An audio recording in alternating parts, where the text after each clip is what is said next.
Seja muito bem-vindo ao X da Questão, um programa semanal de notícia com opinião para quem busca refletir e debater os temas atuais que afetam diretamente o dia a dia. Eu sou a Gi Palermo e estão aqui comigo os influenciadores digitais de Araxá, Omara Paulinelli. Boa noite para você. Boa noite, Gi, boa noite, Ellen, boa noite, Vanderlei, boa noite aí aos nossos espectadores queridos, obrigada aí pela audiência, e vamos para mais um dia, né, encontrar o X da questão. Vamos lá. De Uberlândia, Vanderlei Pelizer. Boa noite, Vanderlei. Boa noite, Gi, boa noite, Omara, boa noite, Ellen, e todos aqueles que nos assistem e nos acompanham. Vamos falar um pouquinho de alguns assuntos polêmicos aí, né, dos últimos dias. Com certeza. De Uberaba, Ellen Miziara, boa noite para você, Ellen. Boa noite, Gi, boa noite, Omara, boa noite, Vanderlei, boa noite aos nossos espectadores. Mais uma vez, obrigada pela audiência e vamos juntos encontrar o X da questão. Lembrando, como a Gi sempre fala, a sua participação é muito importante para nós. Continue com a gente. Isso aí. E você já sabe que nós queremos alcançar e fortalecer as vozes conservadoras que não encontram espaço nas mídias tradicionais. Aqui, o nosso compromisso é trazer um jornalismo analítico sem o filtro politicamente correto. E para a gente continuar com esse trabalho que a gente faz aqui com grande alegria, de forma totalmente independente, a gente precisa de você. Nós não recebemos nenhum financiamento público partidário de nenhum órgão. Somos uma iniciativa particular e o seu engajamento é o que pode garantir a relevância do programa aqui no YouTube. Então, inscreva-se no canal agora, desde já, ativa as notificações para acompanhar os vídeos semanais que a gente traz aqui. E também é fundamental que você curta, comente, compartilhe os conteúdos, porque isso vai garantindo a relevância e o nosso conteúdo vai sendo oferecido para mais pessoas, para a gente formar aqui um espaço para as vozes conservadoras mineiras. Então, sem mais delongas, vamos de notícia. O governo de Minas Gerais manteve o cronograma de volta às aulas das escolas estaduais marcadas para hoje, 7 de fevereiro. O governador Romeu Zema, do Partido Novo, disse que as escolas adotarão os protocolos de segurança já usados desde o ano passado, entre os quais estão o uso correto de máscaras, a higienização das mãos e a limpeza frequente das instalações em todas as escolas do estado. A Secretaria de Estado de Saúde de Minas Gerais chegou a publicar um novo protocolo sanitário para o retorno às aulas presenciais agora em 2022. Entre os procedimentos a serem adotados em caso confirmado de Covid-19 entre os alunos, houve mudanças. Agora, somente as turmas em que mais de 30% dos estudantes testarem positivos, todos deverão ser afastados do ambiente escolar por 5 dias. Antes, o protocolo previa a suspensão das aulas de turmas com mais de um aluno com a infecção. Segundo o documento, alunos que testaram positivo para a Covid e que apresentarem sintomas da doença ou tiverem contato próximo com alguém que está contaminado, não deve comparecer ao ambiente escolar e precisam comunicar a situação à instituição. O novo protocolo revoga a recomendação de escalonamento de horário para entrada e saída dos alunos, mas mantém a orientação de controle do fluxo para evitar aglomeração nos momentos de troca de turnos. O documento atualizado ainda revoga diversas outras normas, como a proibição do uso de celular nos refeitórios, a limitação do número máximo de visitantes aos prédios das escolas e a flexibilização da obrigatoriedade da utilização do uniforme. Já a rede de ensino particular voltou às aulas mais cedo no estado de Minas. Segundo o Sindicato das Escolas Particulares de Minas Gerais, em geral, as escolas privadas iniciaram o ano letivo no primeiro dia útil do mês de fevereiro. No entanto, cada instituição tem autonomia para definir o próprio calendário. Na maioria dos municípios mineiros, As aulas serão presenciais na rede particular. De acordo com o sindicato, quando houver necessidade, haverá atividades remotas para alunos dos grupos de risco.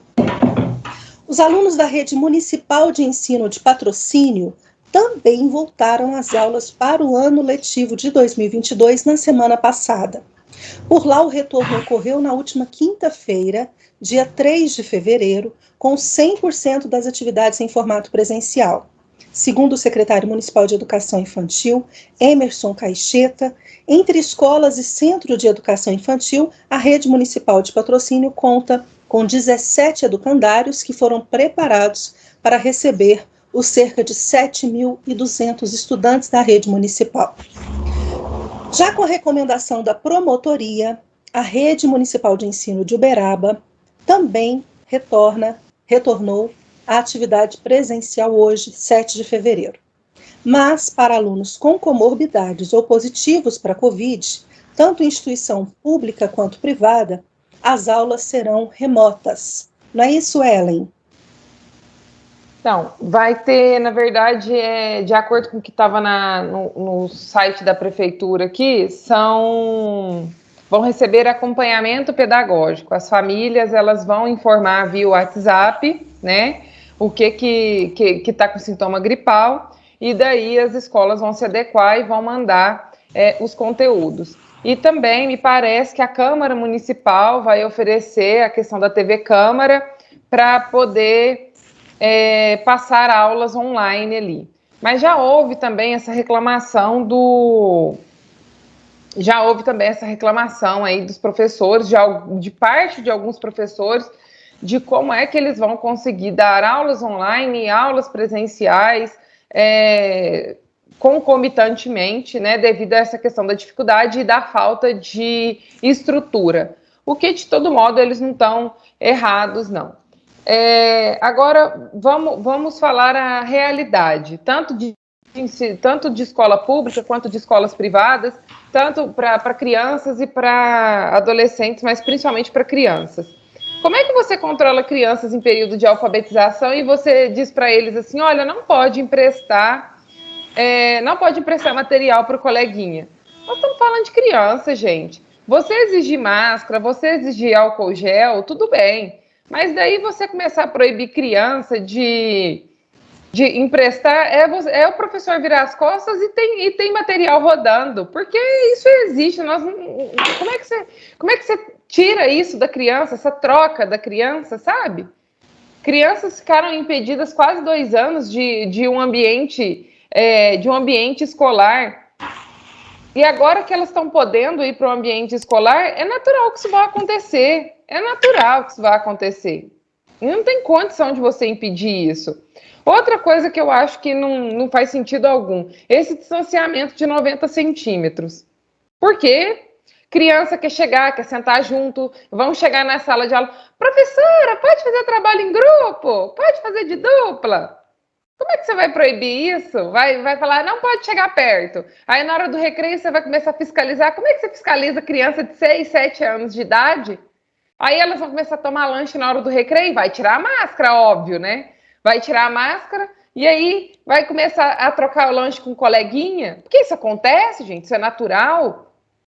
Então são algumas medidas aí que eu acho bem ridículas, né? Mas, enfim, precisa cumprir as regras sanitárias, os protocolos, essa coisa para inglês ver, mas se eles precisam fazer isso daí, que façam.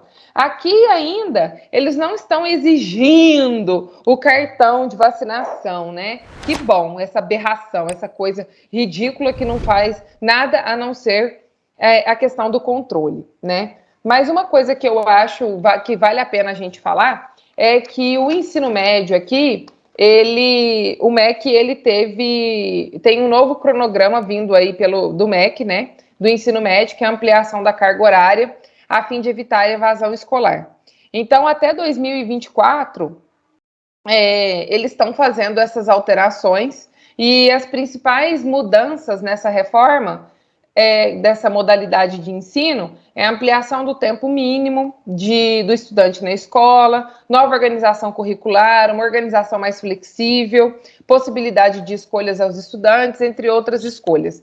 Eles estão tentando traduzir o currículo escolar do ensino médio, primeiro, segundo, terceiro colegial, uma coisa mais parecida, pelo que eu entendi, pelo que eu li, uma coisa mais parecida com o Enem, né? E, assim, durante esses 2 últimos anos, o que ficou muito claro é que houve, sim, uma evasão escolar muito grande, porque simplesmente a gente não tinha incentivo para esses adolescentes estudarem, né? Porque qual que era o incentivo que eu tinha ali? Nenhum. Porque para falar que esses adolescentes de ensino médio, de escolas públicas, tiveram aula, não teve. Para falar que professores davam aula por WhatsApp, mandavam os conteúdos, e aí quem que explicava a matéria? Qual que era o incentivo que esse pessoal teve? Não teve, né? Então, mudar este currículo, eu acho que é uma forma de você tentar trazer esses adolescentes de novo para cá. Então, falar sobre a volta às aulas é um tema, acho que muito complexo, mas eu acho que vale muitas tentativas, porque a gente está tentando recomeçar e a gente não sabe qual é a melhor maneira da gente recomeçar, mas eu acho que a gente precisa realmente tentar. Com certeza. Tentar voltar à normalidade, né?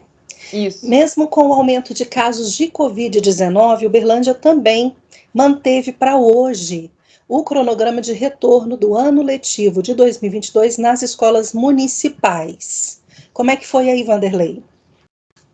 Então, Gê, esses protocolos, né, são adotados comumente aí acho que varia muito pouco de uma cidade para outra, né, de um estado para outro, já mais ou menos é o mesmo padrão de idiotia, mesmo porque, o que eu vejo, né, você falar de uma criança, que ela tem que ficar a 90 centímetros de outra, eu fico pensando assim, será que já vai estar no kit escolar, né, do material escolar, uma trena para o aluno, professor, meu coleguinha está 91 centímetros de mim, tá tudo bem, né, mas se for 80... Então, assim, a criança, como a Ellen disse, ela é espontânea, ela não tem esse tipo de... É muito difícil. Eu vejo crianças, pais... essa semana agora eu estava numa faixa de segurança, em frente a uma escola, uma faixa de pedestre, e aí o pai pegou o filho no portão da escola, com máscara e tudo, e ele também com máscara, as crianças com máscara, crianças de 3 anos, 4 anos ali, e atravessando... Eu falei, meu Deus do céu, quanta idiotia, né? Porque ainda que seja obrigatório lá dentro da sala de aula, né, saiu do portão ali, pelo amor de Deus, né, dá liberdade ao seu filho. Por quê?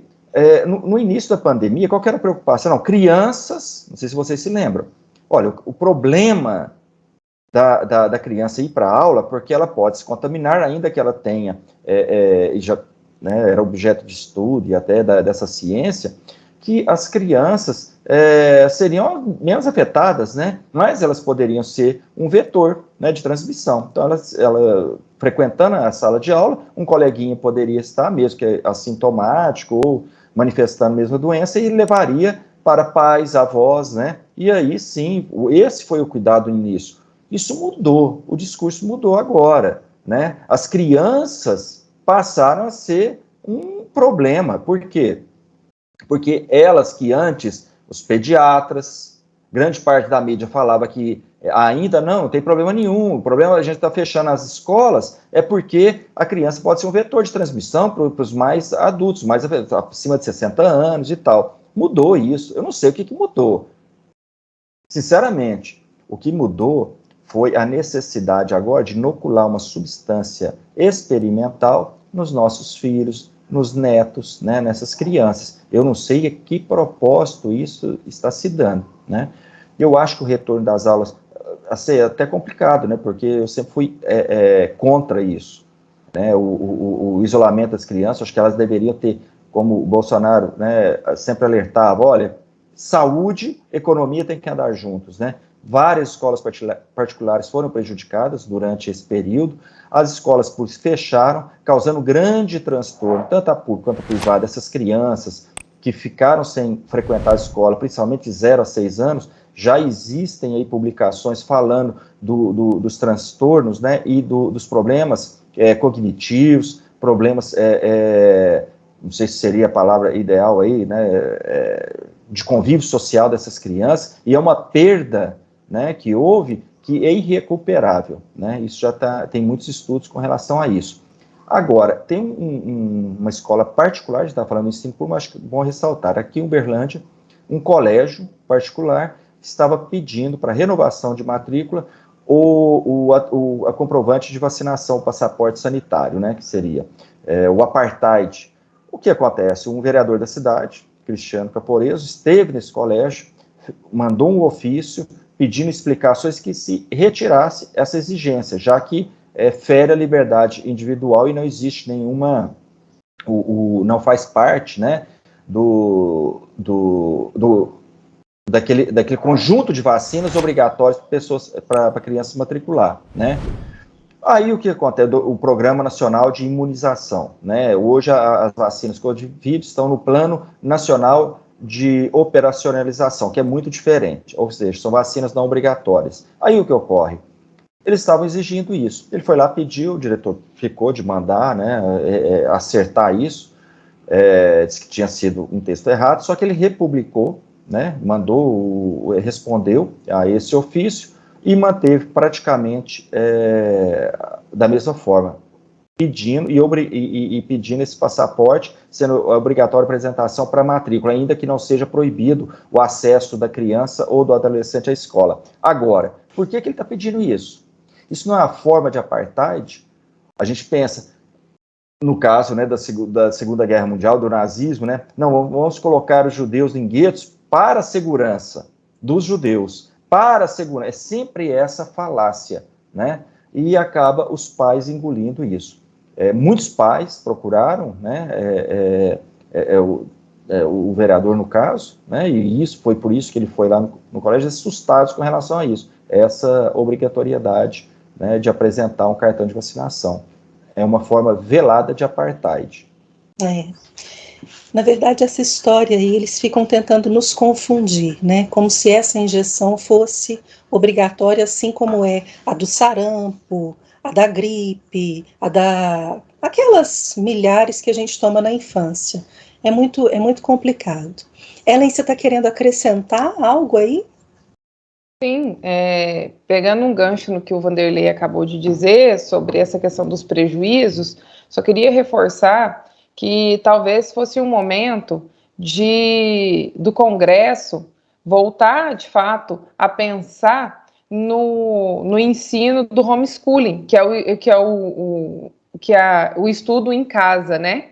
Porque cada família, veja bem, cada família sabe das suas necessidades, sabe das suas particularidades, sabe dos seus pontos fortes, sabe das suas fraquezas ali, e entende o que é melhor para os seus filhos, né? Essa pandemia, de modo geral, ela causou na vida dessas crianças, desses adolescentes, prejuízos sociais, prejuízos cognitivos, né? E que podem ser irreparáveis, né?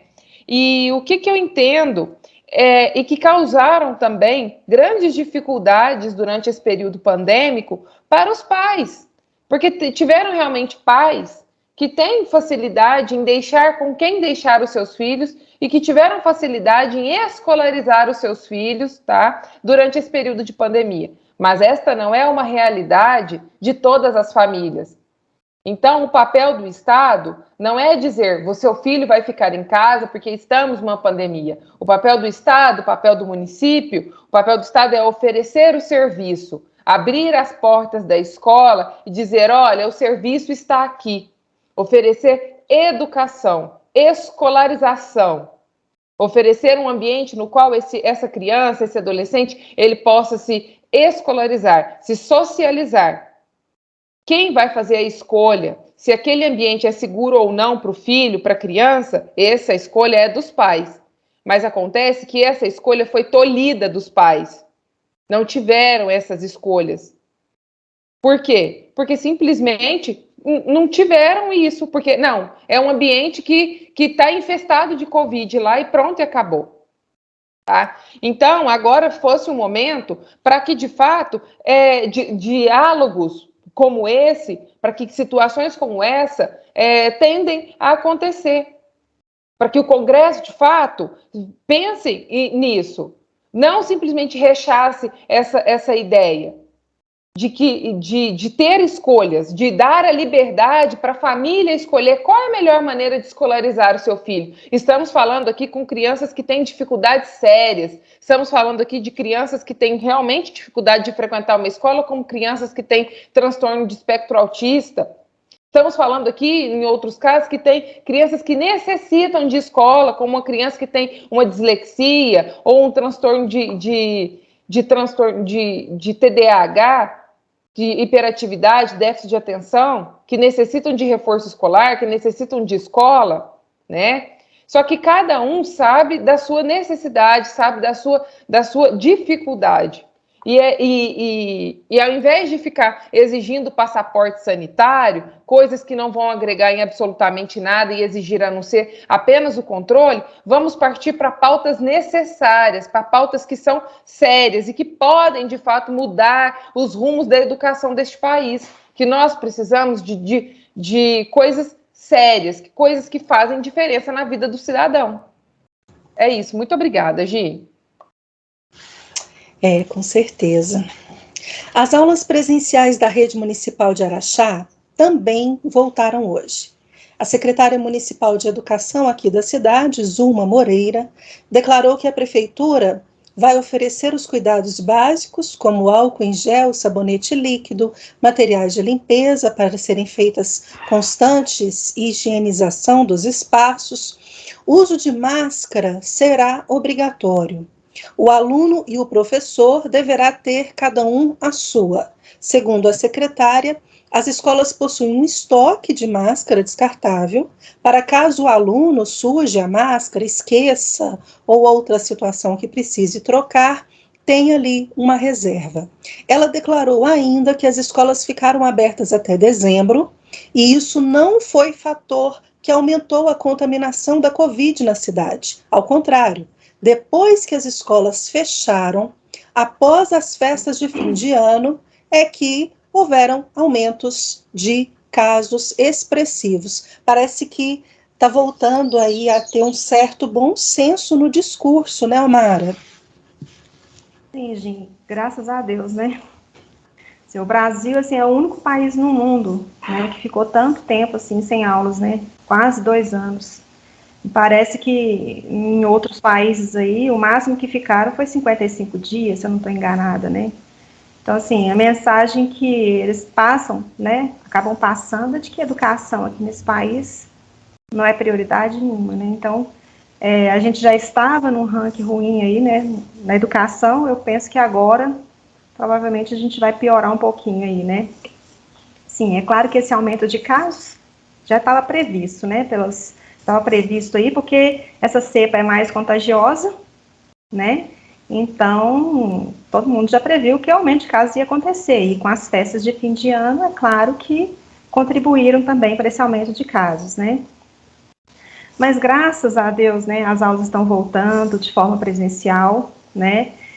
Isso vai ser bom demais também para os comerciantes da cidade, né? Para as papelarias, para as pessoas que trabalham com trabalhos artesanais para as crianças. Então, assim, vai movimentar o comércio da cidade, né? E é fundamental para as crianças também voltar para a escola, né? Acabou, assim, qualquer tipo de desculpa, né? De que, a menos que, assim, provem que o vírus, que o único reduto do vírus é nas escolas, né?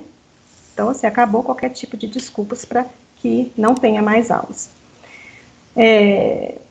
O que eu acho que o que está acontecendo, assim, foi um crime contra, assim, uma geração inteira de crianças, de adolescentes, de jovens, né?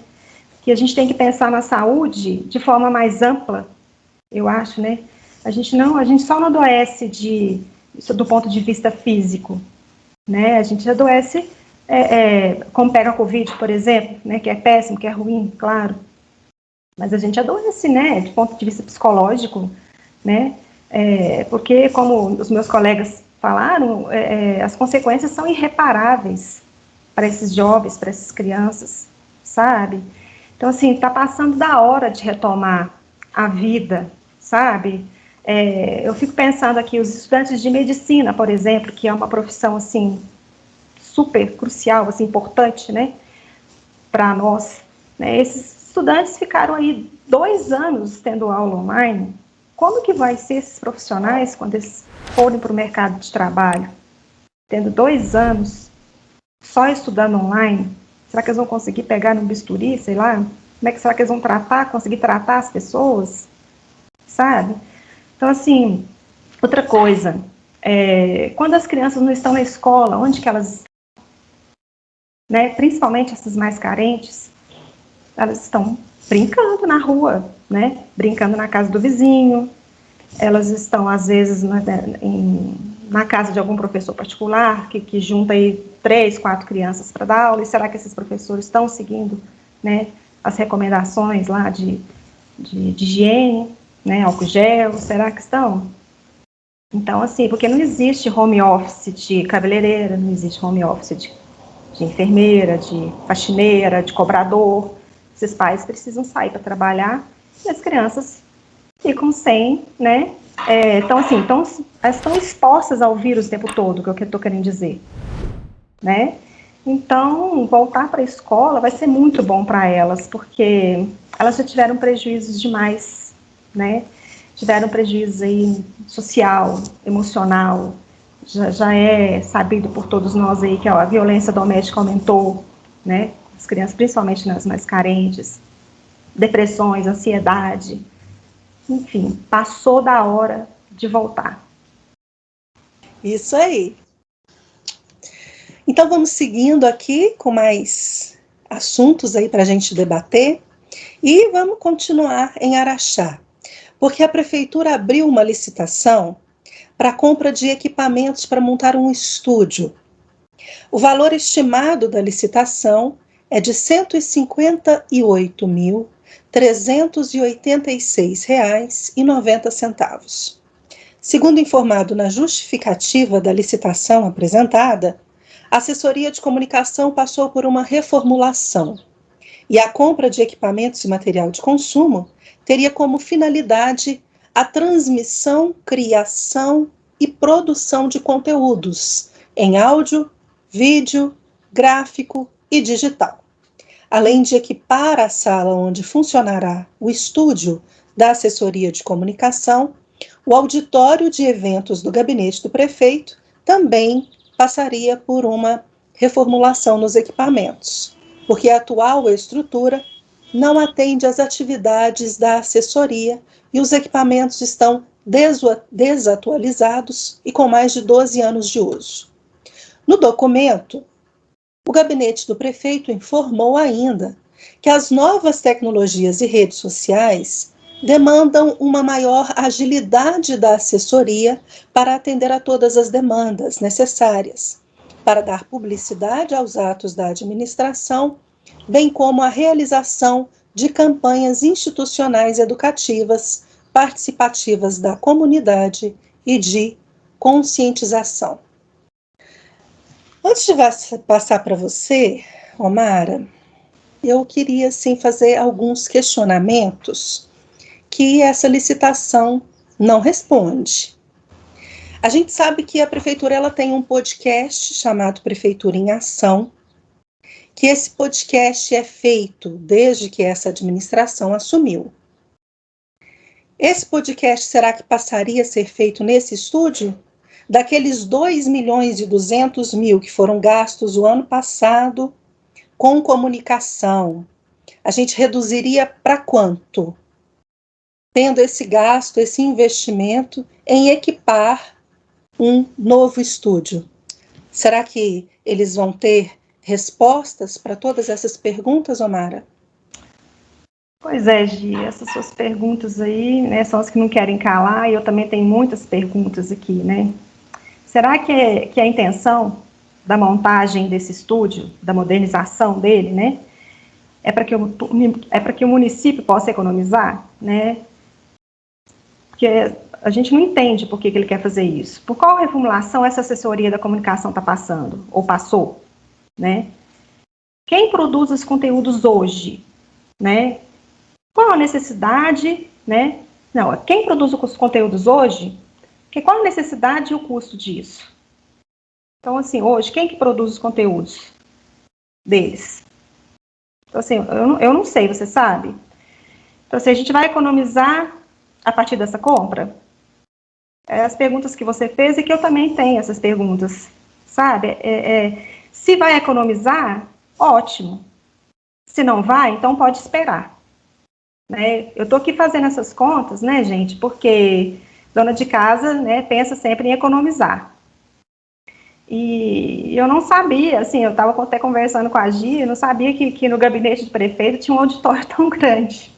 Eu achei que tinha uma salinha, e ela me explicou, não, eu nunca fui na prefeitura, né, onde ele fica. Então, eu fiquei, assim, pensando, gente, para que ele quer os equipamentos tão caros assim, né? E na minha opinião, como cidadã, né, eu acho que gastos supérfluos assim, né, sem uma necessidade grande, a população deveria ser consultada, sabe? Né, que fosse explicado, deixando tudo bem transparente, né?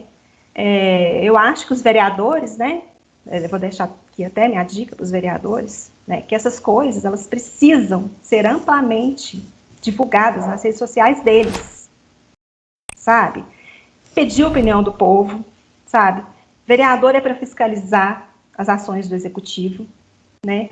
Ele é funcionário do povo, né? Então a gente quer ver nas redes sociais dos vereadores o resumo do que foi tratado das reuniões, na reunião de terça-feira aqui em Araxá, sobre tudo que foi tratado. A gente quer que eles deem um resumo para nós, porque esse assunto aqui desse estúdio, a gente fica vendo por esses jornalzinhos aí de Araxá pela internet, então a gente tem que investigar depois. Então, se eles derem investigado para a gente, ia ser tão mais fácil, né? Se eles fizessem um resumo na terça-feira e passassem para a gente tudo que foi tratado, né? Essa transparência seria tão importante, sabe? E aí, como cidadã, sabe, pagadora de impostos, que eu sou, como a Ellen adora falar, eu adoro essa palavra, pagadora de impostos. Eu não acho que é o momento desse investimento, não, sabe? Eu acho que a gente está em estado de calamidade pública, não é? Até março. A gente está em pandemia. Então, eu não acho que seja um momento para esse investimento, não. Gi. Ellen, como é que funciona aí em Uberaba? Como é que você vê esse investimento? O prefeito é um radialista, né, gente? Então ele tem que ter um estúdio de rádio, né? Para ele projetar a sua bela voz. Ah, Gi, deixa eu falar. Quando eu for prefeita, eu vou montar uma academia lá no gabinete. Uma salinha lá com a academia, para todo mundo malhar, vamos treinar. Brincadeira, gente. Contém ironia. Ellen. Que bom que você falou sobre essa questão de pandemia, Omara. Porque o que pandemia serve? Pandemia nada mais é ou nada mais serve para que você, pagadora de imposto, continue, tá, pagando o seu imposto devido, viu? Para que o gestor da sua cidade continue fazendo compras e mais compras e mais compras sem licitação, querida. Sem que haja fiscalização devida. Viu? Por quê? Porque normalmente as fiscalizações, elas dão em quê? Em pizza. Lindo. Ó, pela minha experiência, todas as fiscalizações, elas sempre dão em pizza. Eu não sei aí para vocês, mas aqui para nós, a impressão que eu tenho como pagadora de imposto e como cidadã é exatamente isso, tá? Vamos falar dessa questão desse dinheiro público que eu vejo que o quanto ele é empregado de maneira indevida. Na semana passada a gente falou sobre a LOA, né? E falamos também sobre essa questão dos gastos públicos e da previsão orçamentária. E de como que esse dinheiro ele é mal empregado. A comunicação aqui, ela foi retirada da comunicação, eu não sei quanto foi retirado daí da comunicação, mas aqui foi retirado cerca de 3 milhões de reais para colocar em outros lugares. Que eu não sei também se vai ser feito alguma coisa nesse sentido com esse dinheiro que foi retirado, porque é previsão orçamentária. Mas o que me choca, tanto aí, neste caso que vocês trouxeram, quanto aqui, cadê a fiscalização do órgão que precisa fiscalizar? E aí eu estou falando da Câmara de Vereadores. Nós temos aqui, aumentou a nossa Câmara de Vereadores de 14 para 21. Hoje aí vocês são em quantos, a Câmara de Vereadores de vocês são em quantos vereadores, Gi? 15. São 15 vereadores. Uma cidade de 150 mil habitantes? 110.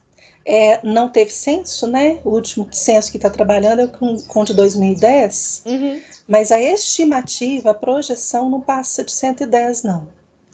Não, 110 mil habitantes para 15 vereadores, e eu fico me perguntando onde eles estão para poder fiscalizar estes gastos públicos. O que está... Porque quando o orçamento ele é aprovado na Câmara. Eles estão fiscalizando essa questão dos gastos? Eles estão vendo o que está acontecendo ali?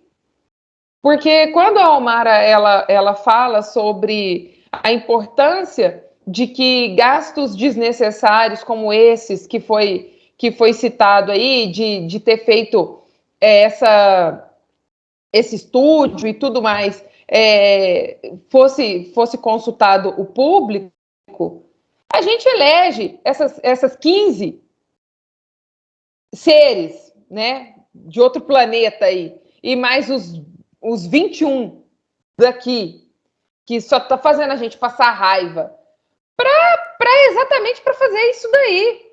Eles são representantes do povo, eles são pessoas que estão ali para representar o povo. Eles foram eleitos pelo voto popular. E aí eu fico me perguntando o que eles estão fazendo ali.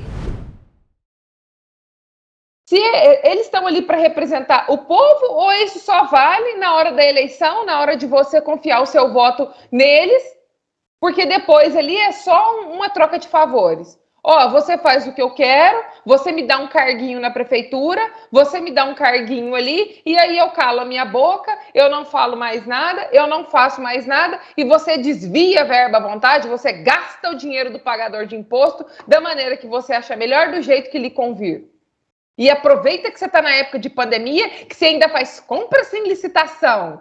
Extra, aproveita a oferta dos bobão pagador de imposto. Dos bobões pagadores de impostos. Então, fica cada vez mais assim, eu como cidadã, como pagadora de imposto, me sinto uma idiota. Então, é importante a gente se questionar sobre o papel, o papel do prefeito, o papel dos vereadores e o papel do cidadão, de se questionar quem que nós estamos colocando nestes lugares para nos representar. Com certeza. Vanderlei, como é que você avalia essa questão? A cada administração planeja uma nova assessoria de imprensa, um novo formato de se comunicar com a população e faz um novo gasto para essa nova estrutura que foi montada? É isso mesmo? Bem, assim, essa questão da comunicação e publicidade, que, como eu já disse anteriormente, é muito complicado, né, você fazer a trilha, né, seguir o dinheiro. Por quê? Geralmente, no padrão, eles fazem uma determinada licitação, né, contratam agências de publicidade, e essas agências de publicidade alocam os recursos necessários para fazer essa publicidade municipal, estadual ou federal. Nesse caso, ele está fazendo, né, uma aquisição e, me parece, uma atualização tecnológica, que até então eu acho muito bem-vinda, né? Porque está fazendo essa atualização tecnológica para prover melhor serviço de comunicação. Hoje a gente sabe que a maioria, né, as prefeituras que hoje utilizam grande parte dos seus recursos, né, para contratar, por exemplo, TVs, né, rádios e TVs para propagar aí suas publicidades, né? A sua publicidade. Nesse caso, ele está fazendo uma estrutura, está atualizando, até aí tudo bem. Agora, cabe essa resposta. Ele vai continuar gastando aí os 2 milhões, se não me engano, aí, com outros órgãos aí, outras agências de publicidade? Ou não? E o que será gasto? O que será economizado? Eu acho que essa relação, eu estou fazendo determinado investimento, nós vamos economizar tanto. Qualquer empresa privada, quando você apresenta um projeto, você fala assim, olha, nós vamos investir tanto, vamos economizar tanto, né? Eu acho que é assim que funciona, né? Dentro de uma empresa privada. Nós estamos fazendo esse investimento, nós vamos melhorar determinada área dentro da empresa, né? Ou fazer uma renovação tecnológica na área de TI, mas sempre tem a contrapartida. Nós vamos entregar o serviço com melhor qualidade, vamos entregar determinado produto, né, com menor tempo de execução, com melhor qualidade. Infelizmente, quando a gente chega nessa área pública, dificilmente você encontra, né, essas informações dentro de um projeto, né, um projeto de lei ou dentro dessas licitações, né, a justificativa por que está se fazendo. Está fazendo uma atualização tecnológica? Ótimo, né? Inclusive, nós já questionamos aqui mesmo em Uberlândia o custo que é para você manter. Tinha um contrato, né, com a Universidade Federal de Uberlândia, que, através da rádio e TV que eles têm, né, na universidade, a Câmara Municipal contratava profissionais, alocava toda a estrutura a um valor muito alto. Na época, se não me engano, tudo dava mais de 30 mil reais mês para manter essa estrutura. Hoje, com a facilidade do streaming de vídeo, né, você podendo publicar, as redes sociais, né, tem mais audiência até mesmo que a própria TV, então talvez não se justifique você alocar recursos nessas agências de publicidade que subcontratam, né, que acabam contratando aí essas TVs, rádios aí. Eu acho que pode-se utilizar, sim, um pouco de TV, um pouco de rádio, quer dizer, fazer aquela matriz, né? O que está tendo mais audiência?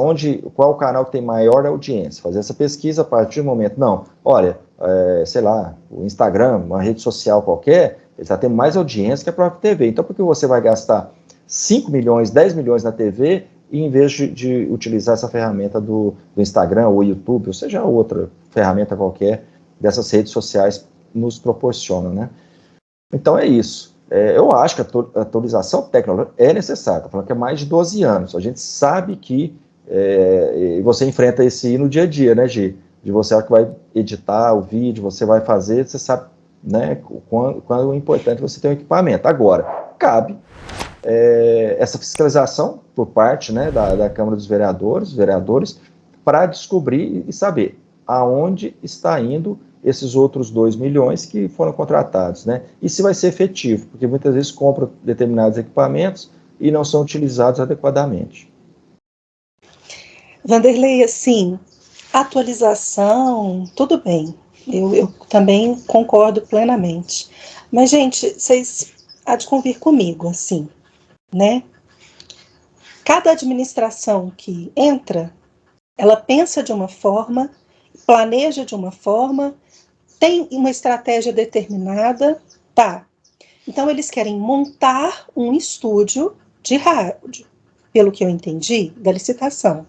Não é só atualizar o equipamento de áudio, projeção de som, de slide, de teleprompter, sei lá do que. Não é só atualizar o que já existe. Eles querem comprar e fazer um estúdio de rádio. Será que o próximo prefeito, ele é radialista também? Será que o próximo prefeito, ele também vai ter utilidade para esse recurso que vai ser empenhado? Outra coisa, a atualização ela não vai parar aqui. Esses produtos tecnológicos todos, hoje em dia, são praticamente descartáveis. Daqui a 1 ano, 2 anos, já vai estar desatualizado de novo. E aí, esse material que foi comprado, público, que foi instalado, que foi investido do dinheiro do pagador de impostos, ele vai ser reaproveitado em algo ou ele vai simplesmente ser descartado, jogado fora e comprado outro novo? Porque, assim, a falta de estratégia a longo prazo é o que me incomoda. Eu acho que as coisas elas devem ser pensadas não para agora, para o meu interesse nos meus 4 anos de administração pública. A coisa tem que ser pensada a longo prazo. Esse estúdio vai ter que utilidade daqui a 3, 4 anos, quando essa administração não estiver mais ali. Ou essa administração vai ser eterna. Ela vai ser eterna? Se ela for eterna, tudo bem. Se ela nunca vai sair dali, tudo bem. Eu calo a minha boca. Agora, eu penso que as coisas elas têm que ser pensadas a longo prazo. E eu não vejo isso sendo feito na esfera pública que a gente tem hoje, na cidade, no estado, eu não vejo. Vanderlei, você quer acrescentar algo? Sim, é o seguinte, com relação a essa questão do estúdio, ele tá, infelizmente ou felizmente, né, tudo tem seu ônus e bônus. Se você limitar o poder executivo de executar alguma ação, você amarrar muito, hoje ele já é muito limitado nas suas ações, até mesmo na questão de distribuição, né, o orçamento já vem carimbado em cerca de 70%, né, é muito complicado, ele tem uma margem pequena. O que cabe aí é uma, como eu disse, fiscalização do poder e da própria Câmara Municipal. Devem ter vereadores, acredito aí que devem estar atentos com relação a isso, para denunciar caso a utilização dessa rádio for feita de uma forma indevida, né?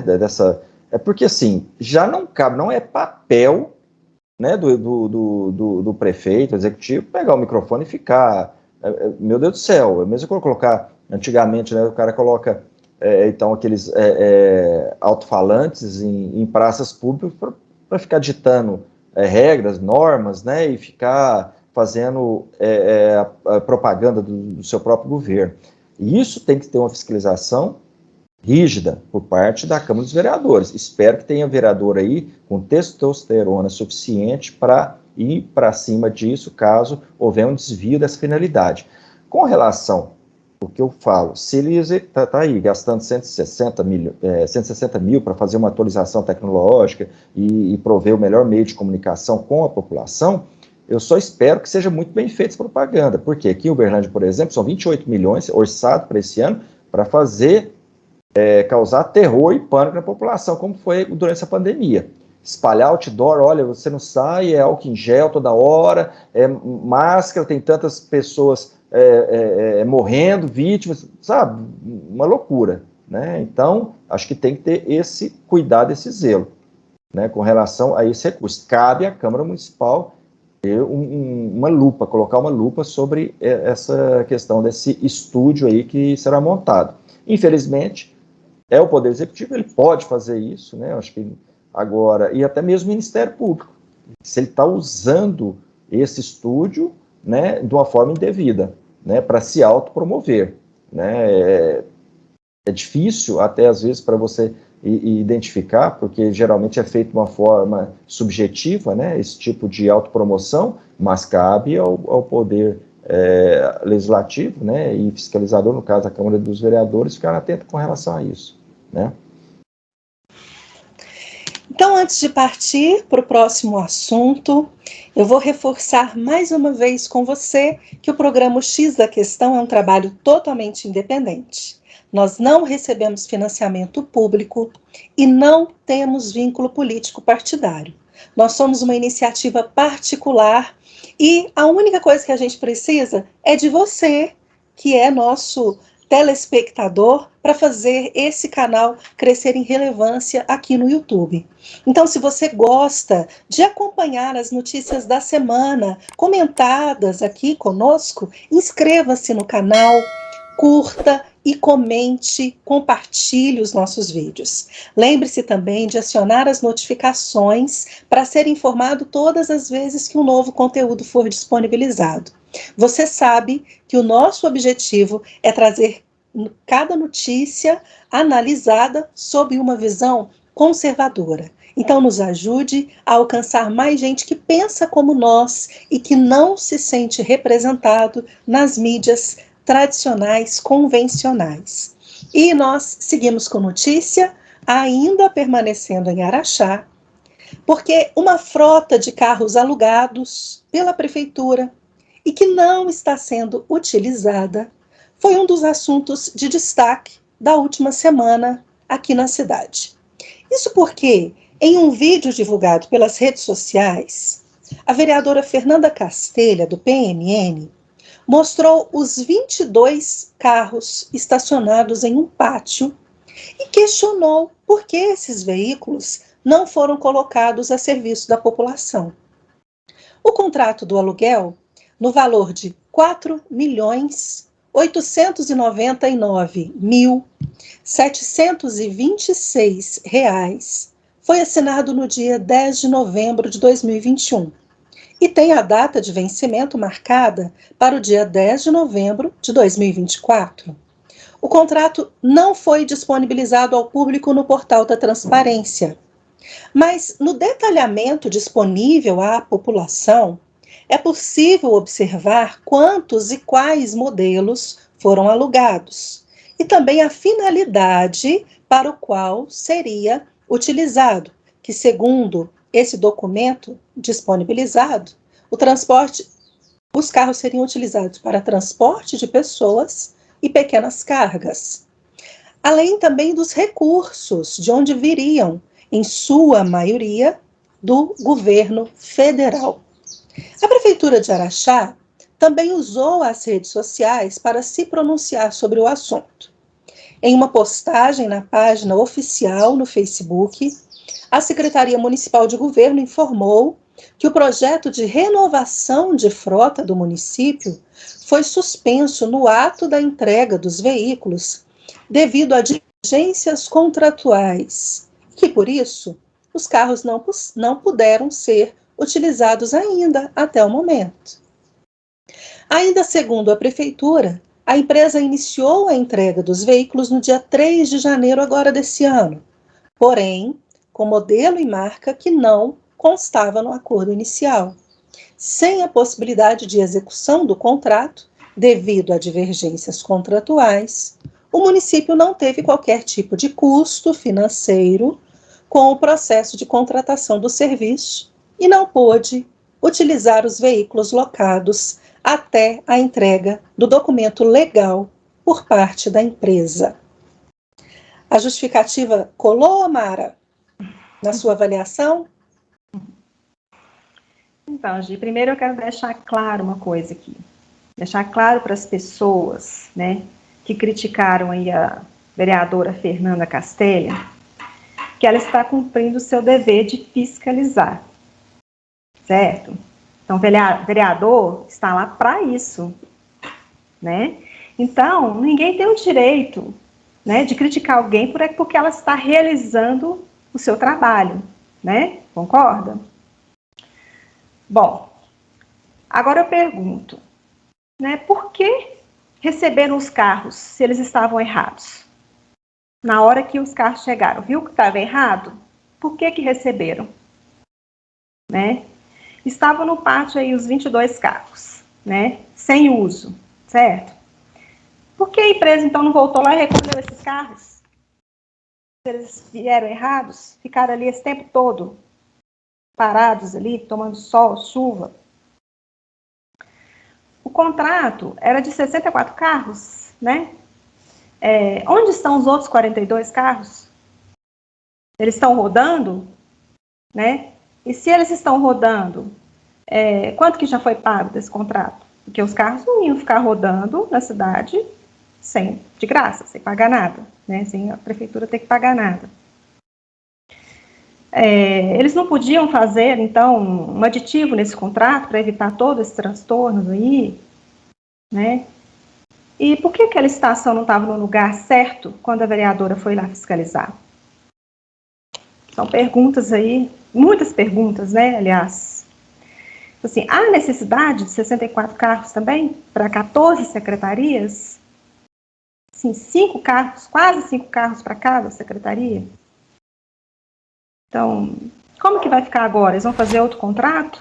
Então, são muitas perguntas, né, que a gente tem, que não teve resposta ainda de ninguém, né? Bom, parece que o dinheiro público está, assim, facinho de gastar, né, o dinheiro do pagador de imposto, né? Está me parecendo muito fácil gastar. Então, gente, dinheiro público é sagrado, tá? Avisando aí para esse pessoal que o dinheiro público é sagrado e, assim, é com muito suor, né? De muito araxaense, dinheiro público. Então, assim, fica todos esses questionamentos aí, né? Eu posso estar aqui falando, assim, a maior besteira, viu, gente, né? Mas como cidadã comum, né? Sou mãe, trabalhadora, pagadora de impostos, né?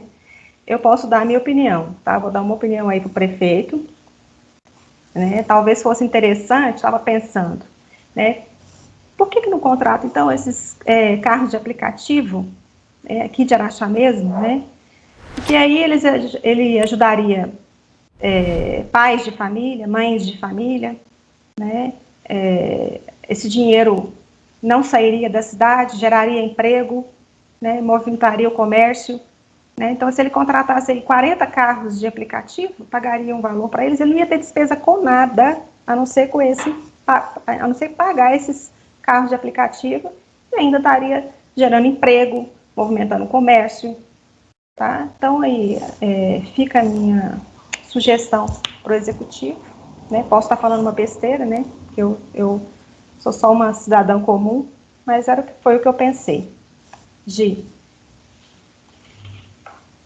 Ellen, como é que você avalia aí esse aluguel de carros? Essa prática de aluguel de carros, ela não é uma coisa que não é uma particularidade do município de Araxá, é uma prática até comum de vários municípios aí. E o que me deixou, acho que, em dúvida foi essa forma desse contrato, né? A questão de manutenção, o que faltou nessa questão desse contrato aí, né? E essa falta de realmente de fiscalização, da cobrança, porque se você faz um contrato, normalmente nesse contrato, se está pedindo lá a quantidade de 64 carros, tem que vir os 64 carros e a manutenção desses carros também vem junto nesse contrato. E aí vem um valor fechado ali para manutenção, exatamente para evitar de você ter gastos extras além do valor que já foi licitado ali. Inclusive a empresa que faz o fechamento do contrato, ela já está consciente do que está acontecendo ali. Então, faz a gente levantar alguns questionamentos sobre este contrato, sobre o que está ali por detrás desse contrato, o que foi organizado, o que foi colocado ali, que a gente não, que o cidadão não está sabendo. Porque 64 carros para uma prefeitura do tamanho de Araxá é muito carro. É muito carro. Fora isso, fora a questão da manutenção comum, da manutenção normal do carro, de uma bateria, de um motor, de um pneu que fura, isso daí, teoricamente, teria que estar no contrato. Manutenção, isso é manutenção de carro. Olha, o carro estragou, o carro, sei lá, deu um defeito aqui, vem cá trocar. Isso fica por conta da empresa. A gasolina também já também tá ali, só que a gasolina, no caso, ela é um valor que tem que ser colocado todo mês ali, que aí fica por conta da secretaria. Mas é um valor que já tá separado para aquilo ali. Porque gastos com prefeitura funciona tudo desse jeitinho. Você tem que saber o que vai para aquilo ali.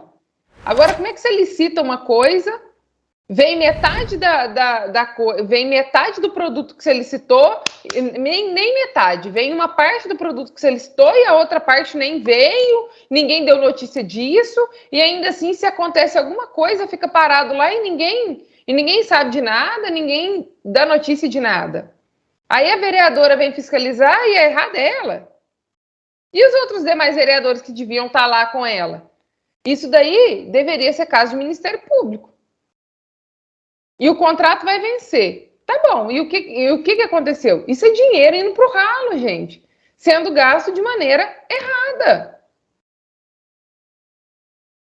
E cabe denúncia. Por quê? Porque está sendo gasto dinheiro errado. Esse contrato precisa ser investigado. Então, é como o Vanderlei tinha dito na questão anterior, seguir o rastro do dinheiro. O que foi feito? O que está acontecendo com essa questão desse contrato? Investigação. Cabe investigação. Só que se ninguém abrir investigação, ninguém for atrás de nada, e aí tem os órgãos que são fiscalizadores. O papel do legislativo é fiscalizar o executivo. Foi feito isso? Parece que tem uma troca de gentilezas aí. Legislativo não está aí para fazer gentileza para executivo, não. Ou, teoricamente, não teria que estar, né? Vanderlei? Eu acho que cabe mais uma vez, né, os vereadores aí cumprirem seu papel e verificarem esses contratos. Geralmente, como que se dá isso? Né? Eles fazem essa licitação, fazem locação de carros, geralmente são carros zero, né? Eu não sei se é o caso, são carros novos esse aí. Outra coisa que me deixa dúvida aqui, com relação à manutenção, quem está fazendo a locação do carro, ele tem que fazer, por praxe, a manutenção daí, bateria, né, a gasolina, aí o combustível, aí sim, prefeitura ou o órgão que esteja utilizando. Geralmente é assim que se dá esse contrato. Outra coisa que acho que deveria ter no contrato, não sei, né, seria o seguinte, o carro está indisponível para fazer uma manutenção. Essa locadora vai colocar outro carro substituindo até que essa manutenção seja realizada, entregue, porque a prefeitura, no caso, vai estar pagando por esse carro diariamente. Então, eu acho que ele sai por algum motivo, para fazer algum tipo de manutenção, né? Tem que estar seguro, ou seja, ele tem que devolver. Não tem 10 carros de manutenção, 2 carros, 1 carro, tá, beleza, mas ele tem que substituir. E isso são as bases, assim, básicas de um contrato desse tipo. Questão do seguro também. O contrato prevê o seguro, né? Eu estava vendo aqui, se for esse número, né, de 64 carros, é isso mesmo? O termo, que está na nota da prefeitura? O termo de adesão, ela permite a contratação de 66 veículos. Pela necessidade, eles avaliaram que eles necessitariam apenas de 30 até o momento. Agora, da onde veio essa questão de vir só 24 é que eu não entendi. E isso a nota que a prefeitura publicou no Facebook, ela não diz. Mas existia essa possibilidade de que fizesse uma licitação de até 66 veículos, mas, como eu não vi a licitação, eu não sei se foi feita uma licitação para 66, mas existia a possibilidade de que fosse até 66. No fim das contas, eles avaliaram que 30 seria é de bom tamanho para atender a necessidade. E o contrato também a gente não teve acesso para ler, então a gente não sabe quantos, afinal de contas, estavam previstos no contrato. O contrato não está no portal da transparência para que a gente possa ler. Olha, tem que ter muita cara de pau. Uma incompetência tamanha. Porque como que... Olha, está previsto, vou fazer uma licitação aqui, para locação de X veículos, né, ou computadores, seja lá o que for. Aí você depois identifica, assim, não, eu estou fazendo aqui eu inicialmente estava previsto 66, mas nós identificamos que nós vamos precisar só de 30. Cara, isso é metade do valor. Agora, se eles quiserem, a justificativa poderia ser assim, olha, nós estamos locando 66, porque eventualmente nós poderíamos utilizar em outra secretaria, que hoje não está demandando, mas nós vamos fazer esse contrato guarda-chuva com essa empresa, porque se a gente precisar de 30, nós vamos pegar 30. Se nós precisarmos de 15, nós vamos somente 15. Agora, precisa saber o quanto que está saindo essa locação mensal, tá? O valor tem que ser um valor de mercado. Por que eu digo isso? Porque existe um modus operandi, não sei se é o caso, né? Isso tem que ser investigado aí pelos vereadores, Ministério Público, mas existe, assim, uma prática que já foi identificada em outras prefeituras ou em outros órgãos, que é o seguinte: faz a locação, né,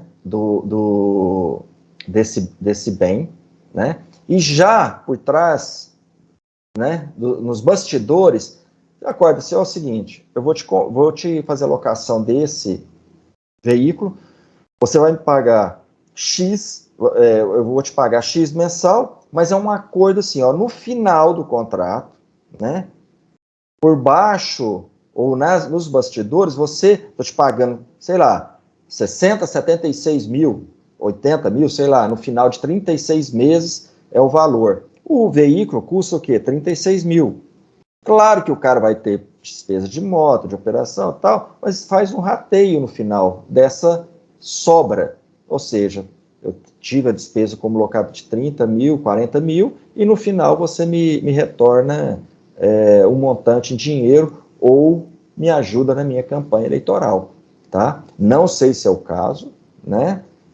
Não estou fazendo ilação com relação a esse contrato específico, porque eu não o conheço. Agora, é muito estranho, né? Acho que faltou competência, né, de quem fez essa licitação, de que talvez secretário de planejamento, não sei quem que é, mas isso é um absurdo, né? Você fazer um contrato, depois identificar que nós só vamos precisar mesmo de 30. Meu Deus do céu, será que ele, se fosse dono de uma empresa, ele faria isso? Porque o dinheiro não é público, o dinheiro é de nós, pagadores de impostos, né? Então, tem que esclarecer isso aí. O Ministério Público, eu acho que poderia, né? Ou o cidadão, né, vai lá, faz uma manifestação no Ministério Público, com vários questionamentos, né, com relação a isso. O cidadão, porque eu vejo, assim, o pessoal fala assim, vamos esperar que os vereadores, os legislativos, os fiscalizadores, alguém faça alguma coisa, né? Mas eu acho que é uma manifestação aberta no Ministério Público, você pode abrir, você não está acusando de nada, você só está se manifestando. Olha, eu preciso saber do contrato, as bases, para dar publicidade a isso, né? Por que foi feito, qual o responsável, quem assinou esse contrato, qual secretaria, enfim, sabe? E até mesmo questionar a empresa. Se é uma empresa local, geralmente, eu acho que tem que colocar uma lupa aí, local ou regional, né? Tem que colocar uma lupa aí, o Ministério Público, os vereadores, e ir atrás, né, de como foi feito isso aí. Agora, eu posso estar falando, assim, uma enorme bobagem, né? Mas eu queria que vocês me ajudassem a clarear o meu pensamento. Nós falamos de uma licitação primeiro para compra de equipamentos, para troca de equipamentos antigos, substituição, colocando novas tecnologias e criação de um estúdio. Ou seja, Eles estão deixando de terceirizar esse serviço que hoje é prestado, sei lá, por um estúdio terceirizado, por uma rádio, não sei. Porque, segundo eles, vai causar aí um impacto econômico e que é importante para eles porque vai diminuir o gasto público. Agora, estão deixando de usar a frota que a prefeitura tem própria, ou consertar essa frota que a prefeitura tem própria, para alugar veículos, usando exatamente o mesmo argumento. Nós vamos economizar X com isso. Existe coerência nesses dois discursos ou só eu estou confusa nesses dois discursos que, para mim, são totalmente conflitantes? Vanderlei. Hoje, eu acho que o Estado, né, ele tem que ser enxuto, com certeza. Eu não tenho dúvida com relação a isso. Agora, são casos diferentes. Eu creio que são casos aí diferentes. Por quê? Se ele gasta hoje 2 milhões, né, com publicidade, né, que eu acho que é esse o orçamento, e agora ele está fazendo um estudo, está montando sobre a questão de redução de custo, tem que se averiguar isso e ver realmente se ele vai devolver em forma de economia com esse novo estúdio, né? Por isso que eu falei, precisa estar atento e fiscalizar, tanto os vereadores quanto o público. E não havendo, entre aspas, fazendo mau uso desse estúdio, aí sim, a população vai depois e nas urnas dá o recado, né? Geralmente assim. São casos, eu acho que distintos, né? São casos distintos. O que precisa ser averiguado, ele vai economizar. Mesma coisa, aí sim, do ponto de vista, né, que a gente fala, bota online, lá na planilha, com essa locação de veículos, que também não é ruim, não. Você terceirizar esse tipo de serviço, você reduz o número de pessoas para cuidar disso, manutenção, é caro hoje. Uma empresa que é especialista em fazer a locação de veículos, eu já loquei várias vezes, eu costumo muito locar veículos, né? Às vezes para pegar um equipamento, para viajar, eu acho interessante pegar, eu vou lá e faço, porque é muito mais barato que eu manter isso. E o setor público deve fazer esse mesmo. Agora, eu não fecho um contrato com uma empresa de locação prevendo usar 60 veículos e depois identifico que não, vou precisar só de 30, né? Precisa saber. Porque uma e outra, se tem, e quais aditivos de repente foram feitos, né? E qual o custo desse aditivo? Porque de repente o cara fala o seguinte, olha, são 60 veículos, depois cai para 30, o cara que fez previsão da empresa, eu sou locador, você me falou que vai precisar de 60, agora você está falando só de 30. Na hora de composição do custo, ele tem que levar isso em consideração também, né? Então, isso é tudo prejuízo. Né? É todo prejuízo para tanto o poder público quanto para o locador. Agora, quem vai assumir esse prejuízo e qual ponta que está tendo esse prejuízo? Por quê? Imagina só, a licitação previa, no caso em questão, 60 veículos. Aí, eu participei da licitação, o órgão público me disse que precisaria de 64 veículos, eu fiz o provisionamento, 64 veículos para entregar, e de repente, depois do contrato assinado, eu vou precisar só de 30. Eu tenho que rever minha base. A questão, isso até o contrato passa a ser leonino se não houver essa revisão. Agora precisa saber por que foi feito isso e qual o custo disso. Né? Com relação ao estúdio, eu acho que é uma questão mesmo de fiscalização. É difícil você falar assim, não, vamos fazer um planejamento de comunicação. Aí tem que ser feita uma lei, então, falando para o executivo que o executivo não pode utilizar ou deve utilizar determinado recurso. Você, de certa maneira, você vai travar o executivo daquilo que ele foi eleito. Né? O propósito que ele foi eleito foi porque a população gosta de determinado candidato, votou para ele tomar determinadas ações e cumprir o que ele prometeu na campanha. De repente, você trava ele que é uma liberdade que ele teria, né, para fazer essa gestão, porque está montando estúdio, tá, mas ele tem 2 milhões, ele vai economizar então quanto? Não, eu estou gastando 150 mil, e em vez de 2 milhões eu vou gastar 1 milhão, 1 milhão e 500. Ah, é muito? É, mas já está fazendo uma economia. Então, eu acho que a gente tem que... Eu acho que são dois momentos distintos aí. Ellen? Como o Vanderlei falou, tudo que a gente puder tirar da mão do Estado, de modo geral, eu sou super a favor. Eu, inclusive, sou a favor mais ainda daquela frase, menos Estado e mais mercado. Nada que venha da questão do poder público, de modo geral, Gi, é uma coisa que a gente fala assim, nossa, funciona. Tá aí os exemplos básicos que nós temos no dia a dia, que a gente vivencia aí, e que tá todo dia mostrando para nós a nossa realidade. Educação, saúde, segurança pública, tudo que infraestrutura, né? As principais estradas que nós temos hoje no nosso país, as melhores que nós temos, elas são o quê? Elas têm concessão porque nós pagamos pedágio nessas estradas, né? Elas são, vou dizer que elas são privatizadas, mas a gente paga pedágio nelas. Então você paga duas vezes, porque você paga por ir para a infraestrutura e você paga um pedágio para que você consiga rodar bem nelas. A 262 você paga e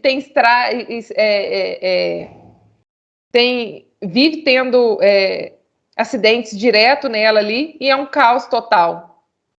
Mas, então, o que eu estou querendo te falar?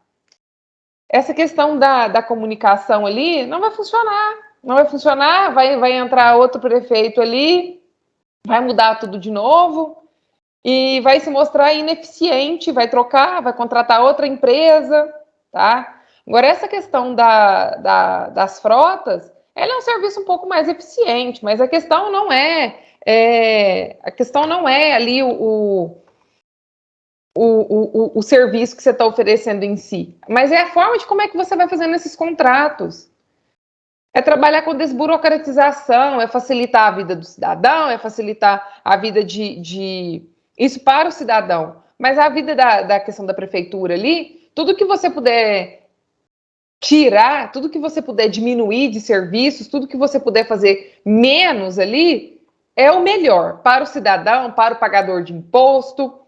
De modo geral, infelizmente, essa é a nossa realidade. Estado grande, maior corrupção, maior facilitação de tudo de errado que possa acontecer. E a péssima devolução do serviço para o consumidor, no caso, para a população.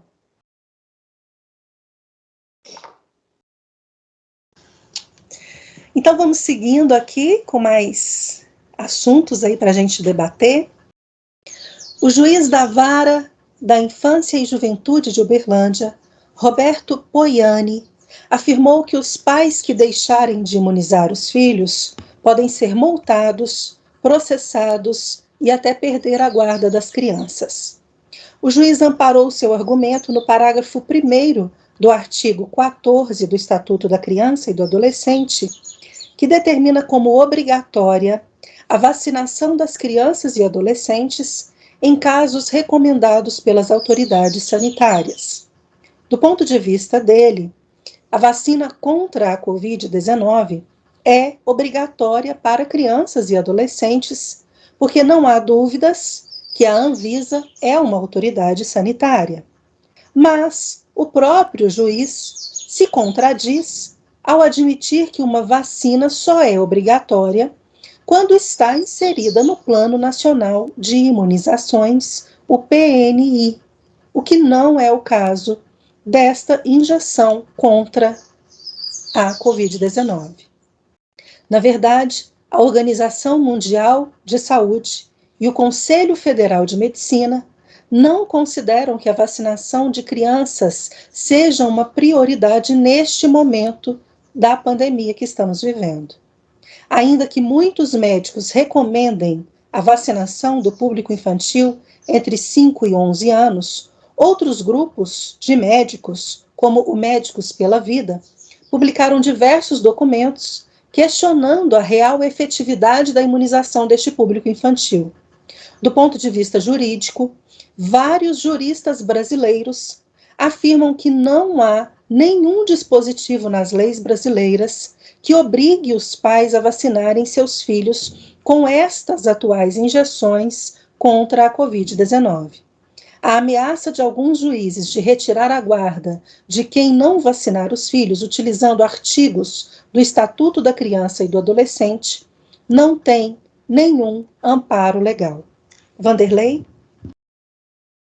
De bons tempos, né, em que os magistrados se pronunciavam-se apenas através dos autos das decisões, né. Hoje, tem muito juiz que não pode ver uma luz de uma câmera, né, e que ele já quer falar. Eu não entendi até agora qual foi o propósito desse juiz, acho que teve um outro também, um promotor também que se manifestou dessa forma, acho que é para causar terror. Porque assim, o que aconteceu? Os adultos, né, até tomaram a vacina, né, entraram, né, toda essa onda midiática, vou tomar um imunizante. Agora estão descobrindo o seguinte, olha, esse imunizante na realidade não imuniza nada. O Dr. Zé Balos fala, cada caso um caso, e deve ser muito bem orientado por um médico, antes de você se submeter a uma vacinação, uma vacina experimental, né? Esse é o caso. Agora, existe a lei, né, do ECA, ele citou, né, que é o pai pode perder a guarda. Assim, eu não sei, esse juiz e o promotor também, né, que se manifestaram falando que pode perder, pode. Mas tem que ter, primeiro, um processo judicial. A multa também, da mesma forma. Ela não é aplicada sumariamente, né? Sem antes ter o direito de ampla defesa, que nós temos essa garantia segundo a Constituição Federal, né? Tem um livro interessante que geralmente os operadores de direitos conhecem, né? Que chama A Lei, está até invertido ali, mas do Frederic Bastiat, né, do século XIX. É um importante livro. Ele fala como que o Estado, resumidamente, ele fala como que o Estado utiliza a lei para subvertê-la, em desfavor do cidadão, em desfavor da vida, propriedade, né, das liberdades individuais. E isso é muito sério. Então, quando um juiz vem, quer dizer, no meu entendimento, né, ele já está sob suspeição. Se chegar um processo questionando, justamente, nesse ponto, o pai não quis vacinar e determinado ente entrou contra o pai querendo tomar a guarda do filho e aplicando multa. Para mim já está, porque ele já está colocando aqui a visão dele com relação a isso, né? A tese dele já está aqui, né, que ele pode perder. Tem que ter um processo judicial, né? Outra coisa que eu achei muito interessante. Assim, tem o artigo 5, né, que todos são iguais perante a lei, sem distinção de qualquer natureza, garantindo-se aos brasileiros e aos estrangeiros residentes no país a inviolabilidade do direito à vida, à liberdade e à igualdade, segurança e propriedade nos seguintes termos, né? Ninguém será obrigado a fazer ou deixar de fazer alguma coisa, senão em virtude de lei. Não tem lei nenhuma que obriga o pai a colocar o filho dele exposto e ser inoculado com a vacina experimental. O pai, ele tem o direito de fazer a guarda do filho, ele tem a guarda familiar, né? A guarda hoje é familiar, não existe mais a guarda, né, que é do pai ou da mãe dos pais, né, mas é familiar. Mas, enfim, ele não poderia estar falando isso, porque o próprio cidadão, o pai em questão aqui, o pai, a mãe, ele não é obrigado a acreditar no Estado. Aí ele fala da Anvisa. A Anvisa, né, é uma autarquia que ele faz o quê?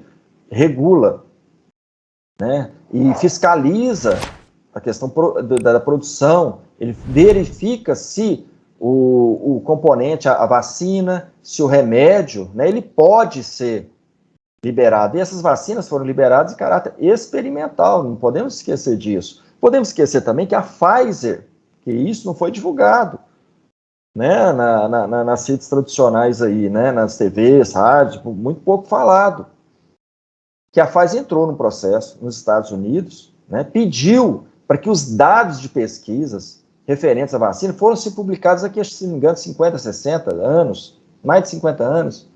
Por quê? Por que tem que ser... Por que a Pfizer está querendo esconder o que de quem? Então isso coloca dúvida nos pais. Porque os pais foram, como eu estava falando, no início, né, toda essa pressão, um monte de gente morrendo, não, eu vou tomar a vacina, é a única saída, né? Vou lá. Só que agora está falando o seguinte, ou não? Agora seu filho precisa também. E os pais o pai que tomou a vacina, ele já está olhando e vendo ao redor dele quantidade de pessoas imunizadas, com imunizante que não imuniza nada. O que está acontecendo? Vindo a óbito. Não é mesmo? Não é isso que está acontecendo? Morte súbita. Quantas já estão ocorrendo? Agora mesmo, em Monte Carmelo, teve uma menina de 15 anos. 3 dias depois, a menina não tinha nada. Ela veio a óbito, 15 anos, adolescente. Então, os pais agora, conhecendo isso, mesmo que a mídia não esteja divulgando isso de uma forma maciça, mas as redes sociais, sim, estão alertando. E já tem gente aí preocupada, porque o número de vacinas que tal, parece que os pais não estão querendo muito vacinar os seus filhos, não. Aí vem esse juiz, né, e causa um terror.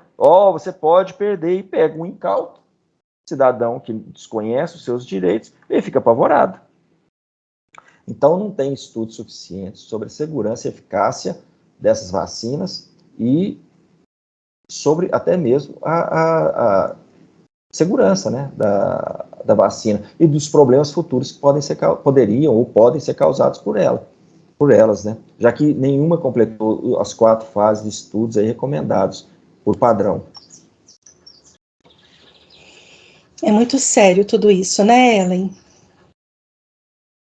Muito sério, e é mais sério ainda você vê não só pessoas que teoricamente são guardiões da lei defender ou falar, né, de uma maneira tão convicta que responsáveis, que pais, mães poderão perder a guarda dos seus filhos, embasados em quê? Que, como você mesmo disse, eles não têm amparo legal para dizer uma bizarrice dessas, né?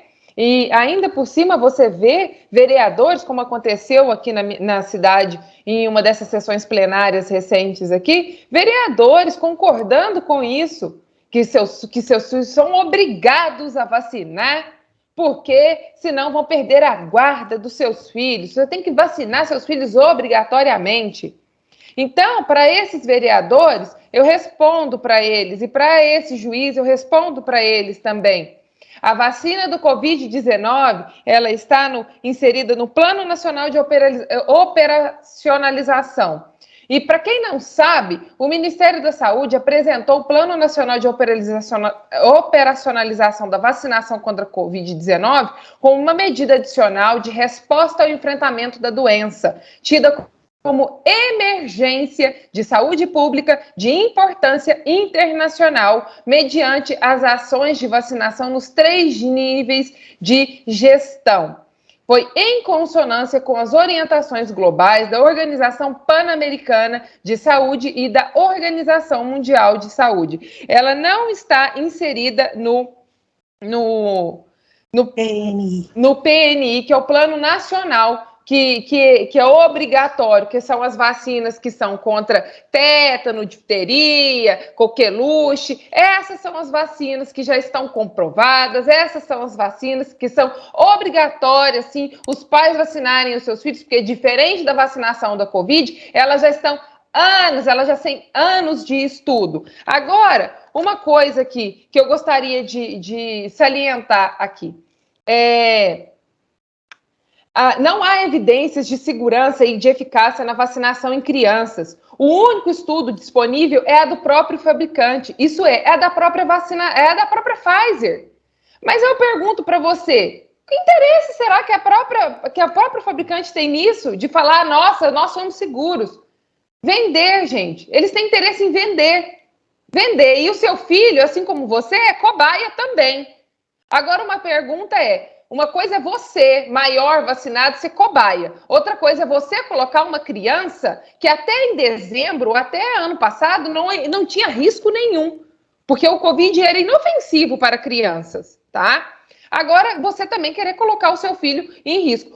Então, inúmeros países não adotaram a vacinação nessa faixa etária pelo baixo risco da doença. E agora começa essa sangria desatada. Nós estamos tendo os nossos direitos cerceados, estamos sendo ameaçados, estamos tendo a nossa liberdade tolhida, estamos sendo ameaçados de tirar os nossos direitos de pai e de mãe, os nossos sendo responsáveis pelos nossos filhos, de falar assim: o seu filho não é mais seu filho, é uma propriedade do Estado. Então você nos obedeça ou você vai perder o direito de ser responsável pelo seu filho. Aí eu te pergunto, você está concordando com isso?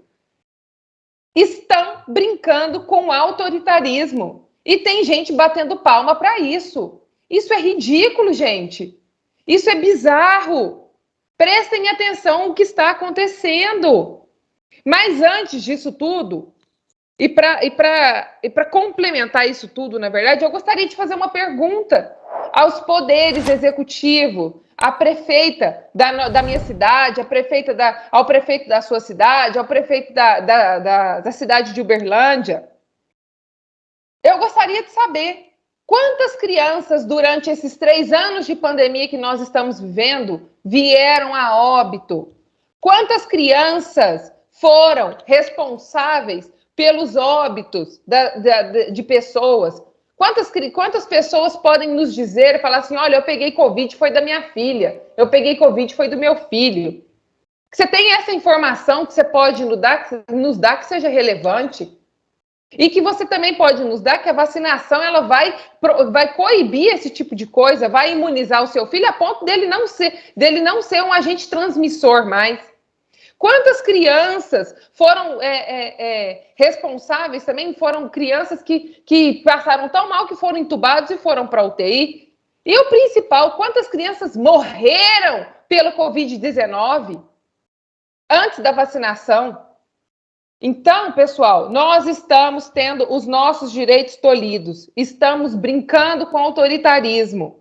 Não é pela saúde, nem a sua, nem a do seu filho. Acorda, é pelo controle. Nunca foi. Acordem, tá? Acordem. Vanderlei, antes de passar a palavra para o Mara, estava querendo acrescentar alguma coisa? É só lembrar, né, que na década de 50, né, século passado, portanto, o que aconteceu com o advento da vacina da poliomielite, né, cerca de 30 mil americanos vieram a ter problema de paralisia por tomar a vacina. Né? Ela tinha sido recém-lançada, né? Então efeitos adversos ocorrem, como estão ocorrendo agora.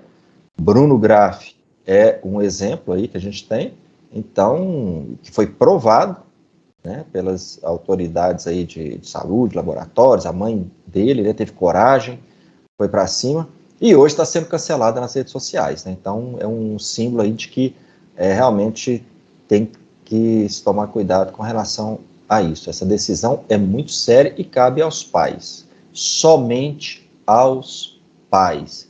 Não tem juiz, não tem promotor, sabe? Não tem autoridade nenhuma. A autoridade é do pai. Se o pai ele não é obrigado a acreditar no Estado, naquilo que o Estado está falando, né? Enfim, é dele a responsabilidade e a guarda do filho, né? Não tem essa de ficar ameaçando, não. Ellen? Só complementar rapidinho, Gi, é o seguinte, um dado a mais aí, foram testados pouco mais de 1.000 crianças em apenas 2 meses. O fabricante, ele não assume responsabilidade alguma pelos danos colaterais dessas vacinas em crianças. E não há evidências de segurança e eficácia de que essas vacinas, elas imunizam. Então, pais, como é que vocês vão se sentir seguros o suficiente? Aliás, a pergunta é, vocês se sentem seguros o suficientes para vocês imunizarem, colocarem algo no organismo dos seus filhos que nem o fabricante assume a responsabilidade por isso? Onde o risco da própria doença, talvez, ele é menor do que o risco da cura? Do efeito colateral. Exatamente. Omara? Nossa, Gi, esse assunto, assim, chega a acelerar a minha frequência cardíaca, sabe? Eu, como mãe, assim, eu acho que esse juiz, assim, nem deveria estar ocupando esse cargo, sabe? A gente cumpre lei que existe, né? Onde que está a lei que obriga, né, a vacinação de crianças de uma vacina experimental? Onde que está escrito isso? Com base em que esse juiz, né, ameaça uma mãe de tirar a guarda de seus filhos? Quem que ele pensa? Com quem ele pensa que ele está falando? Um bandido? Um bandida? Quem ele pensa que é para ameaçar uma cidade inteira de tirar a guarda dos filhos, dos pais? Ele ficou louco? Eu, como mãe, eu estou assim, indignada com isso. Eu ouço um juiz desse falar, eu até talho o sangue, como diz o mineiro. E por que a OAB não se manifestou até agora? Não afastou um juiz desse? Com essas atitudes autoritárias que eles estão tendo? Não é só esse de Uberlândia, não. Tem vários aí no país inteiro falando a mesma bobagem. Precisa pedir o afastamento desses juízes aí, né? Porque intimidação é crime. Intimidar pais e mães, né? A vacina contra a Covid, ela não consta nesse PNI aí. Tá todo mundo falando, né? Então, no Programa Nacional de Imunização. Então, nós não somos obrigados a vacinar os nossos filhos. Porque é uma vacina experimental, certo? Engraçado é que o Testemunho de Jeová, eles são contra a transfusão de sangue, né? E ninguém nunca falou em tirar filho de Testemunho de Jeová. Eles deixam o filho morrer, mas não fazem a transfusão. Por que eles não querem tirar os filhos deles, então? A orientação do Ministério da Saúde, né, é para que a gente procure, né, as mães, os pais procurem o pediatra de seus filhos, né, para ver se tem a necessidade dessa vacina, né? Se a criança tiver comorbidades, procure o pediatra, avalie o risco, né, da criança com comorbidades tomar a vacina. Se a criança é saudável, o risco de pegar Covid e desenvolver a forma grave é mínimo para as crianças. Então, as mães, os pais precisam avaliar qual é o maior risco. O risco da doença é maior que o risco da vacina? As mães e os pais precisam pensar nisso daí. Então, eu estava olhando os dados do Ministério da Saúde de dezembro, no início de dezembro, nós temos aí 20 milhões de crianças de 5 a 11 anos, né? E a gente teve 286 óbitos de crianças até hoje. E todas com doenças graves, comorbidades graves. Então, isso aí dá o quê? 0,0001%. Então, assim, é muita desinformação que os pais estão tendo, sabe? Eu entendo o lado dos pais de quererem vacinar os filhos, porque a mídia marrom toca o terror mesmo, Então deixa as pessoas confusas, os pais confusos, com medo, sabe? Mas eu acho que eles precisam pensar melhor antes. Eu respeito quem quer vacinar, eu não estou dizendo aqui para ninguém não vacinar os filhos. Mas, por favor, avaliem, procure o médico dos seus filhos. É ele que vai te ajudar. Não a mídia, não os políticos. Olha, eu acho que esses juízes, eles estão provocando aí uma revolta da população, sabe? A revolta desses pais. Eu acho que eles estão brincando com fogo. Eles estão incitando uma revolta entre esses pais. Eu estou revoltada. Como mãe, eu estou revoltada. Não se brinca com uma mãe, não, gente, que quer proteger seu filho, não. Sabe? Uma mãe que lê um anúncio da Anvisa dizendo que ela, na hora que vacinar seu filho no posto, ela tem que esperar 20 minutos para ver se o filho vai ter falta de ar, para ver se o filho vai ter palpitação, para ver se ele vai ter, sei lá o quê, vai infartar ali. Sabe? Então, assim, o pai nesse momento, a mãe nesse momento, ela pode pensar assim, eu não vou vacinar meu filho, não vou colocar ele em risco.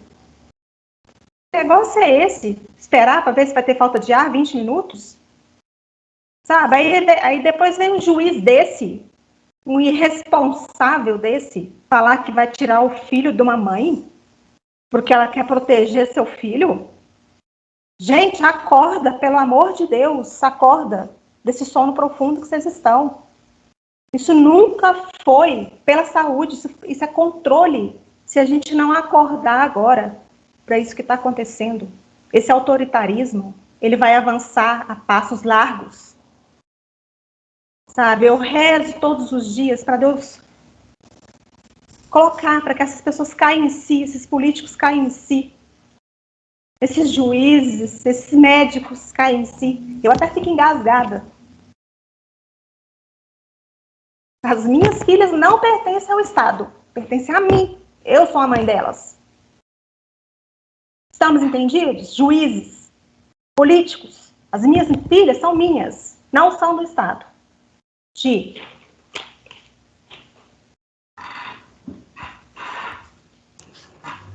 É muito sério, gente, é revoltante mesmo. Mas assim, eu não sou mãe, não tive essa graça, esse privilégio, mas assim, eu me coloco no seu lugar, Omara, e no lugar dos pais também, assim, porque eu entendo perfeitamente o desespero que eles vivem, porque é uma lavagem cerebral 24 horas ali, tocando terror, tocando terror, tocando terror, e realmente não é todo mundo que tem tempo, acesso, disponibilidade para pesquisar, e é por isso que a gente está aqui. A gente está aqui para tentar quebrar essa bolha de desinformação e de deformação da realidade, para tentar trazer esclarecimento, para tentar trazer claridade, luz para esse momento de trevas que a população mundial está vivendo. É uma deformação dos fatos, uma deformação da realidade, numa tentativa desumana de provocar o pânico, a histeria, o medo. É por isso que a gente está aqui e é por isso que a gente precisa de você. Que você nos ajude a alcançar o máximo de pessoas que não conhecem esse canal, que não sabe da nossa existência. Nós nos informamos, nós tentamos buscar ao máximo a profundidade dos assuntos, a gente pesquisa para furar essa bolha de desinformação que a mídia tradicional está promovendo. Inclusive até esse noticiário em si. Quando eu vi essa notícia desse juiz, eu fiquei me questionando e me perguntando, a troco de que esse veículo de comunicação que deu voz para esse juiz autoritário espalhar esse tanto de tirania que ele espalhou nessas linhas que foram produzidas com essa notícia, eu fiquei me perguntando, gente, na época que eu trabalhava no veículo de comunicação, em todos os veículos onde eu já passei, Era uma coisa, assim, muito séria ouvir lados opostos de um mesmo fato. Era uma coisa levada muito a sério. Os meus editores todos, a vida toda, me provocavam a isso. Você precisa ter o contraponto. Fulano pensa de um jeito, você precisa de alguém que pensa totalmente o oposto para contrapor aquela informação, para que o leitor, o telespectador, o ouvinte forme a sua opinião a respeito daquele fato. Pessoas que viram um mesmo fato de vários pontos de vista diferentes.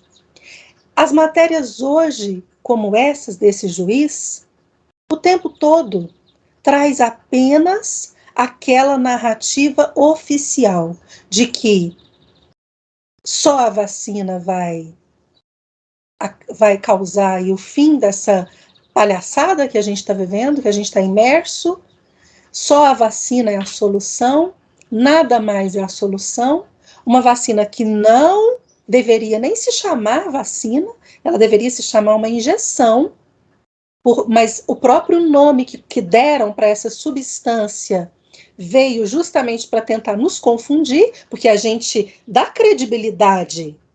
A vida toda nós somos vacinados. O próprio nome vacina foi colocado para essa substância de uma forma já de tentar nos manipular, de tentar já fazer com que a gente acredite nela e aposte nela como uma salvação e não questione.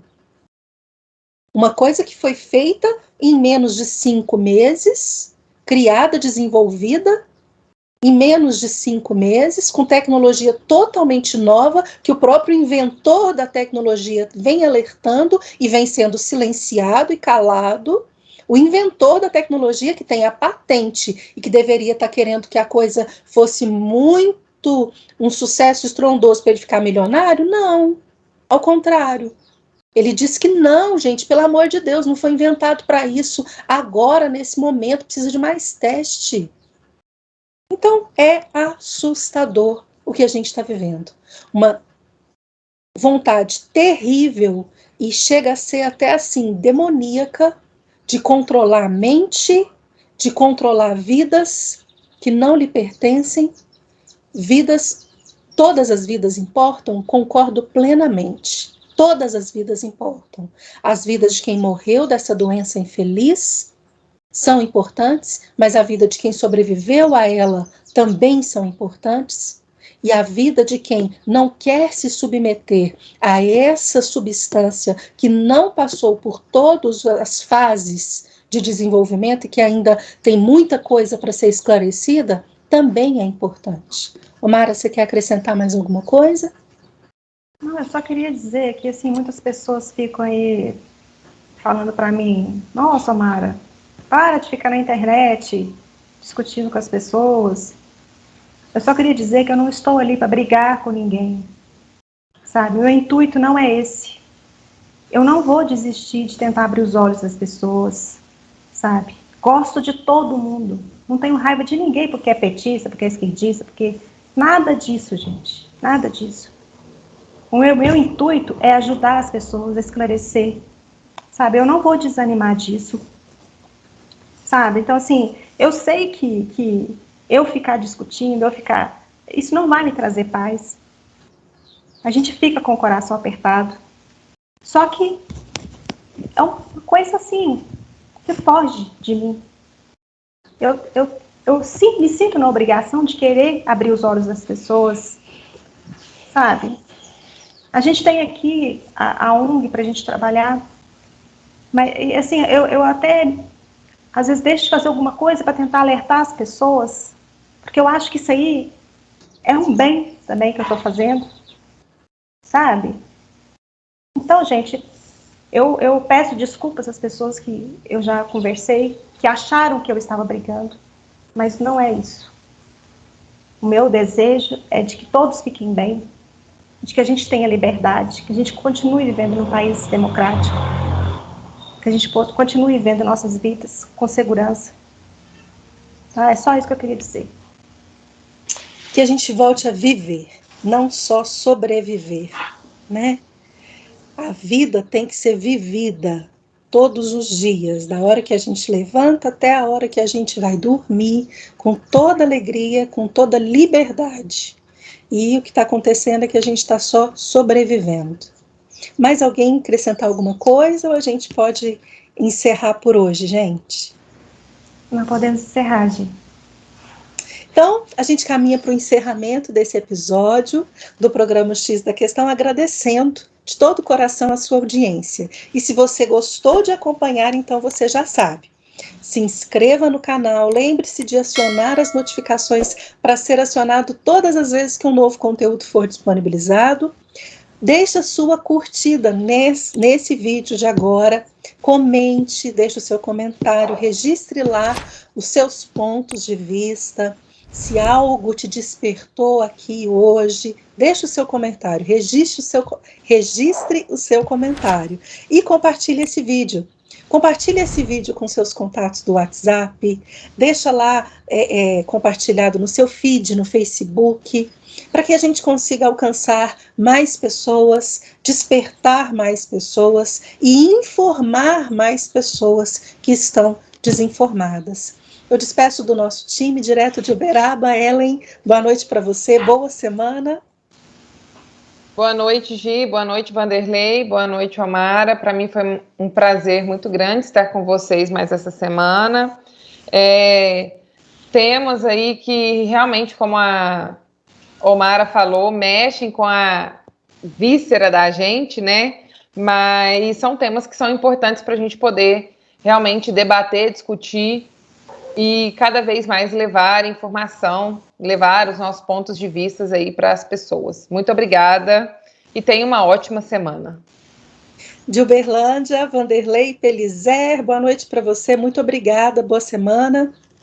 Boa noite, Gi, boa noite, Omara, Ellen, né?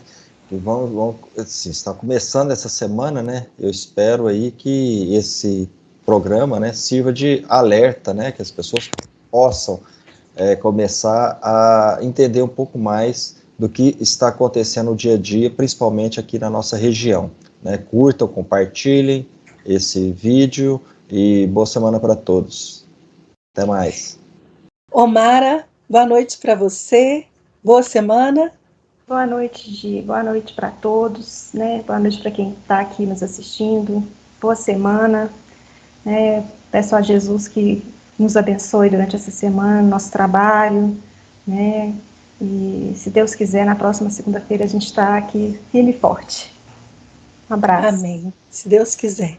E para você que nos deu a honra da sua audiência nesse episódio, muito obrigada, a gente conta com você para multiplicar esse conteúdo. Tenha uma boa semana, uma excelente semana, uma boa noite. Até a próxima segunda-feira, se Deus quiser.